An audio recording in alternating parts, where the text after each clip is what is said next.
यहाँ पर जो क्वेश्चन कह रहा है कि आमाशय में अम्ल की क्या भूमिका है, आज हम लोग इस क्वेश्चन का आंसर किस प्रकार लिखेंगे, आज हम लोग इसी को इस वीडियो में जानेंगे। यहाँ पर आमाशय हमारे उदर गुहा के बाईं ओर पाई जाती है, यानी कि इस दिशा में पाई जाती है।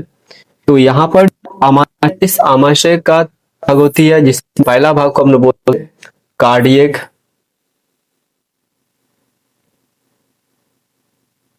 और दूसरा भाग बोलते हैं फुंडिक,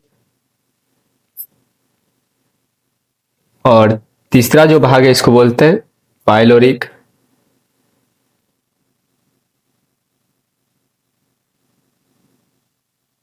और इस आमाशय का जो आंतरिक दीवार होती है, यह आंतरिक दीवार स्तंभाकार एपिथेलियम ऊतक की बनी होती है।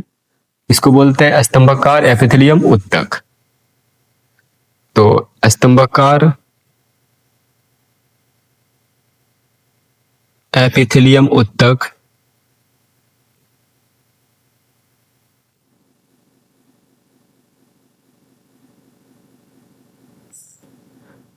और यह स्तंभाकार एपिथेलियम ऊतक जठर ग्रंथि का निर्माण करती है, और वो जठर ग्रंथि जठरस का स्रावित करती है। यहाँ पर स्तंभाकार एपिथेलियम ऊतक 3 प्रकार की कोशिका से मिलकर बनी होती है, जिसमें से पहला कोशिका का नाम है श्लेष्मा कोशिका। तो पहला कोशिका हो गया श्लेष्मा कोशिका।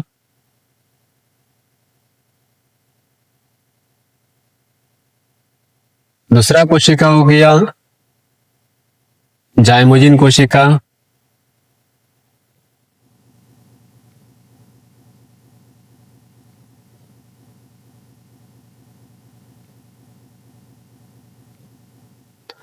और तीसरा कोशिका हो गया अम्लजन कोशिका। अम्लजन कोशिका। तो यहां पर यह 3 प्रकार की कोशिका मिलकर स्तंभाकार एपिथेलियम ऊतक बनाती है। इसमें से जो कोशिका तीनों है, यह 3 कोशिका अलग अलग रस का स्रावित करती है।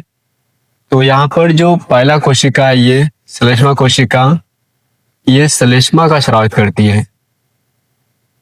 तो श्लेष्मा एक क्षारीय प्रकृति की द्रव होती है।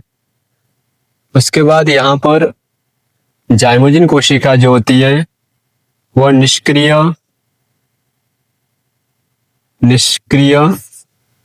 पेप्सिनोजिन का स्रावित करती है। पेप्सिनोजिन का स्रावित करती है। निष्क्रिय पेप्सिनोजिन का स्रावित करती है। और यहाँ पर अम्लजन कोशिका HCl का स्रावित करती है। HCl मतलब हाइड्रोक्लोरिक अम्ल। तो यहाँ पर ये तीनों रस मिलकर जठर रस का निर्माण करती है। जठर रस। तो जठर रस में श्लेष्मा, निष्क्रिय पेप्सिनोजिन और हाइड्रोक्लोरिक अम्ल होती है। तो यहाँ पर यह क्वेश्चन पूछा गया है अम्ल की क्या भूमिका है, यानी इसकी भूमिका पूछा गया है। इसकी भूमिका यही होती है कि यह हाइड्रोक्लोरिक अम्ल निष्क्रिय पेप्सिनोजिन को सक्रिय पेप्सिन में परिवर्तित करती है। जिस समय निष्क्रिय पेप्सिनोजिन सक्रिय पेप्सिन में परिवर्तित होती है, तो उस समय सक्रिय पेप्सिन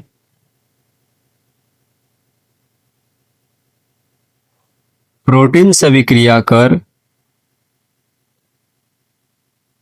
प्रोटीन को पेप्टोन में चेंज कर देते, यानी कि प्रोटीन का आंशिक पाचन कर देते हैं यहाँ पर सक्रिय पेप्सिन। उसके साथ साथ हाइड्रोक्लोरिक अम्ल जो होती है, वह हमारे भोजन के साथ जो जीवाणु अंदर चले जाती है, उस जीवाणु का भी ये नाश कर देती है, जीवाणु को भी मार देती है।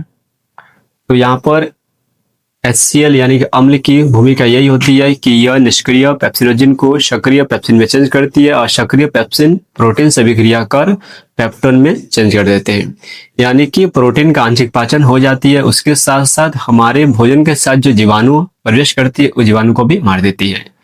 तो यहाँ पर हमारे HCl का यही कार्य होती है और उसके साथ साथ हमारे आमाशय में प्रोटीन का पाचन होती है और प्रोटीन के पाचन के अतिरिक्त वसा का भी आंशिक पाचन होती है जो लाइपेज करती है। ये लाइपेज वसा को वसा अम्ल या ग्लिसरॉल में चेंज करती है। तो ये कुछ कार्य है जो बहुत महत्वपूर्ण है, इसका आप लोग बहुत अच्छे से याद रखिएगा।